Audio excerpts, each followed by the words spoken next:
আপনার লাইফে একটা অ্যাপস ইনস্টল করবেন যে স্ত্রী আপনাকে কষ্ট দিবে, তখন আপনার কাজ হচ্ছে মান সামাতা নাজা, যে ব্যক্তি চুপ থাকবে সে নাজাত পাবে। আর যদি আপনি চাপ দিতে চেষ্টা করেন তাহলে এই সম্পর্কটা ভেঙে যাবে।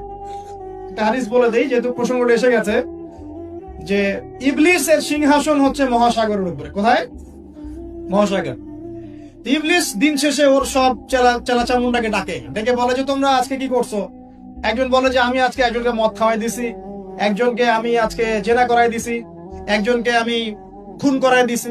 ইবলিস বলে যে আসলে কিছুই করো নাই তোমরা। একজন এসে বলে যে আমি আজকে অমুক পরিবারের মধ্যে স্বামী স্ত্রীর মাঝখানে বিচ্ছেদ ঘটাই দিছি। তখন ইবলিস তাকে কাছে ডেকে নিয়ে এসে মেডেল পরায় দেয়, গোল্ড মেডেল দিয়ে বলে যে হ্যাঁ তুমি একটা কাজের কাজ করছো। এগুলো ইজহার করবেন, পরিবার সুন্দর হবে ইনশাআল্লাহ। দোয়া করি আল্লাহ পাক আমাদের পরিবারগুলোকে জান্নাতি পরিবার বানিয়ে দিন, স্বামী স্ত্রীর মধ্যে মিল মহব্বত বাড়িয়ে দিন। আসলে স্ত্রীর জন্য স্বামীর চেয়ে আপন কেউ হয় না, আর স্বামীর জন্যও স্ত্রীর চেয়ে আপন কেউ হবে না। আবার স্ত্রীর অধিকার দিতে গিয়ে মাকে আবার ফেলে দিয়েন না, যার যার অধিকার তার তার জায়গায় সমানভাবে দিবেন ইনশাআল্লাহ।